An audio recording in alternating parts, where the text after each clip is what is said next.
Guys this is Samar from यंजूस। इंशाल्लाह खैरियत हो गया आप सब। तो स्टेप का टेस्ट हो गया, सेल्फ असेसमेंट टेस्ट था, ठीक है, स्कॉलरशिप टेस्ट। और उसमें माशाल्लाह कई बच्चों को स्कॉलरशिप भी मिलेगी, यानी वो फ्री ऑफ कॉस्ट आगे अपना पढ़ेंगे, कैट की तैयारी करेंगे, ठीक है। और कुछ का खुदा ना खासा मतलब माइनर से रह गया हो गया, तो मेरिट उस हिसाब से जैसे भी हर साल चेंज होता है। तो खैर कहने का मकसद ये है कि जिनका मसला हो गया टेस्ट या जिनका खुदा न खासा नहीं हुआ, this is not a criteria कि इस वजह से इस बेसिस पे आपका एमडी कैट क्लियर होगा, ठीक है। इस चीज़ का कोई मतलब ये नहीं है कि जिसका ये मसला हो गया क्लियर तो उसका पक्का पक्का एमडी कैट हो जाएगा, या जिसका खुदा ना खासा ही नहीं हुआ तो उसका खुदा ना खासा नहीं हो सकेगा ना। मेन थिंग इज कि आपने उस दिन क्या किया ना, उस दिन आपकी लक क्या थी, उस दिन आपकी तबीयत माशाल्लाह ठीक थी नहीं थी, या खुदा ना खासा आपको कोई बुखार ना हो गया हो, या उस दिन आपने वही जो पढ़ के गए थे वही आगे था आगे नहीं था। तो ये चीज़ें मैटर उस दिन के लिहाज से करती हैं। आपने पिछले अगर आप रोज़ भी अकेडमीज़ के अंदर टेस्ट देते हो जाके, उसमें 100 में से 100 नंबर आ रहे हैं, 100 में से 80 आ रहे हैं, ये मैटर नहीं करता। मैटर आपका करता है आपने उस दिन क्या परफॉर्म किया। सो इस वजह से कोई डिप्रेस है कि यार मेरा सेल्फ असेसमेंट टेस्ट क्लियर नहीं हो सका, तो अब मैंने पता नहीं आगे वो मतलब मायूस हो गया, या मैं तो 3 दफ़ा का रिपीटर था, मैं 2 दफ़ा का रिपीटर था, अभी भी मुझसे ये स्टेप का टेस्ट नहीं होता। तो ये इसके दिल के ऊपर लेने वाली कोई बात नहीं है, ठीक है। ये जस्ट एक स्कॉलरशिप टेस्ट है कि अगर आप माशाल्लाह गेन कर लो तो चलो आपका एक मोटिवेशन एक मिल जाती है कि यार देखो मैं माशाल्लाह ये कर लिया और मेरी स्कॉलरशिप लग गई है, तो इंशाल्लाह मैं अब कैट के लिए भी ऐसे मोटिवेट रहूंगा ना।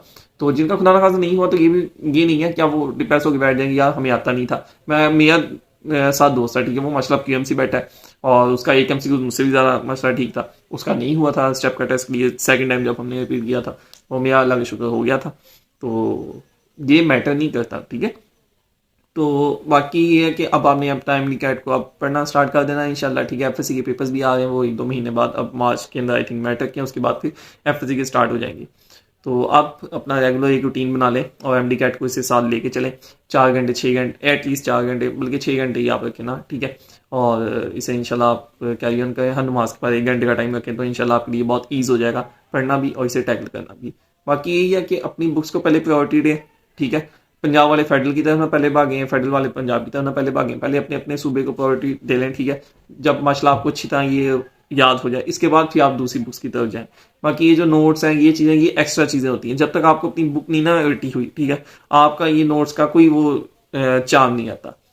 बुक रटो अपनी, खासकर बायो में सबसे ज्यादा एमसीक्यूज गलत होते हैं और बायो में सबसे ज्यादा ठीक भी बायो में ही होते हैं, ठीक है। जिसकी अगर बायो में एस कर लेना तो अगर फिजिक्स की कमजोर भी है तो चलो टैकल हो जाता है, क्योंकि फिजिक्स की अगर खुदा ना खासा एमसीक्यूज मुश्किल आ जाए ना तो वहां फिर तुक्का एक किस्म लक चलती है। लेकिन बायो में जब इंसान ब्लेंडर करता है उसे इस चीज का बहुत दुख होता है। आपकी किसी भी बुक की डेफिनेशन बेसिकली गलत होनी चाहिए, ठीक है।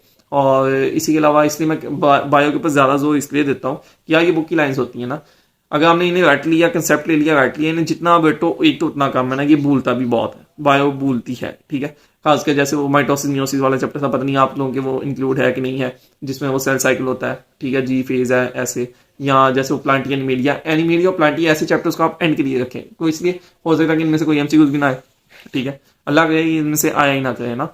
और अगर ऐसा चैप्टर कोई इंक्लूड हो जाए तो उसे आप एंड के लिए रखें ना, ताकि आप जो बाकी चीजें आपको हैं वो तो आप अच्छी तरह करें ना।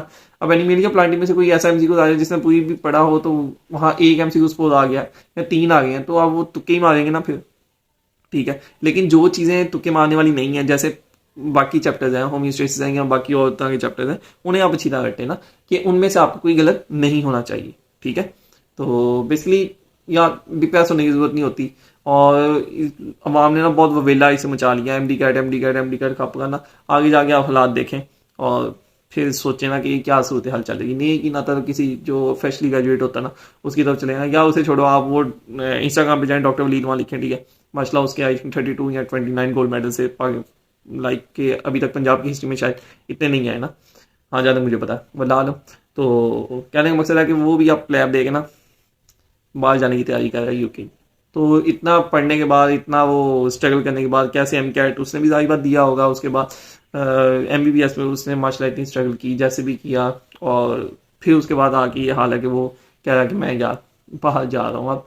लाइक प्लैब उसने ले लिया, प्लैब होता है यूके के लिए, जो ये बरतानिया लोग जाते हैं इंग्लैंड जाते हैं वो ये देते हैं प्लैब का टेस्ट, ताकि वहाँ जाके स्पेशलाइजेशन आगे कर सकें और फिर मतलब वहाँ पर कर सकें जैसे भी। और MLE होता है अमेरिका जाने के लिए, लेकिन वो महंगा है। उसमें तकरीबन 40-50 लैक्स ऑलमोस्ट खर्चा है सारा मिला के, आने जाने का टेस्ट होगा और वगैरह। 2 टेस्ट होते हैं आई थिंक उसके, प्लेब 1 और प्लेब 2, और सॉरी MLE 1 और MLE 2, इसी तरह प्लेब का है और ये भी 2 होते हैं, लेकिन इसमें I think 20 lakhs round about जहाँ तक सुना है, तो इतना खर्चा बुला लो।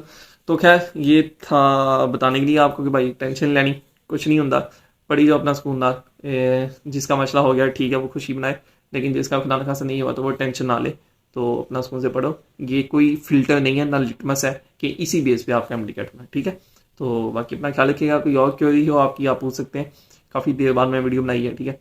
तो बाकी चैनल को सब्सक्राइब और शेयर कर दीजिएगा। ख्याल रखिए अपना, अपने लिए मेरे लिए दुआ करें। अल्लाह हाफिज़।